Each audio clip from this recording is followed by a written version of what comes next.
కావాలనే మాపై బురద జల్లే ప్రయత్నం. సీఎం లేకుంటే డిప్యూటీ సీఎంతో మాట్లాడకూడదా? పాలనాపరమైన అంశాలతోనే మంత్రులతో భేటీ అయ్యాం. నా రాజకీయ జీవితం ప్రజల అభ్యున్నతి కోసమే. డిప్యూటీ సీఎం బట్టి విక్రమార్క.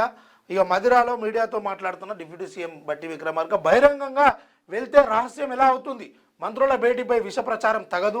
మంత్రి శ్రీధర్ బాబు ఏంటంటే, ఇప్పుడు వాళ్ళు ఒక సీఎం రేవంత్ లేని సమయంలో కావచ్చు, లేకపోతే తను హాజరు కాలేని సమయంలో ఇక్కడ వీళ్ళు ఒక 4-5 కలిసి ఒక మీటింగ్ పెట్టుకున్నారు. సరే, అందులో వాళ్ళు సీక్రెట్గా జరుపుకొని ఉంటే వాళ్ళందరూ కూడా మాట్లాడకపోతుండే. అదేవిధంగా అందులో చర్చ ఏం జరిగింది అనేది కూడా బయటికి రాకపోతుండే. మరి అది సీక్రెట్ కాదన్నట్టే కదా. ఒక ఈరోజు పెట్టుకుంటే ఒక 10 రోజులకు తెలిస్తే అది సీక్రెట్ అన్నట్టు. ఆ రోజు సీక్రెట్ ఎట్లయితుంది? అది కాదు కదా. అందుకోసమే నాపై కావాలనే బురద జల్లే ప్రయత్నం చేస్తుర్రు. ఏదో టాపిక్ ఉండాలి కదా, విడగొట్టే ప్రయత్నానికి తెరలేపిరు ఈ బీఆర్ఎస్ వాళ్ళు అన్న విధంగా ఆయన చెప్పుకుంటూ వస్తూ ఉన్నాడు.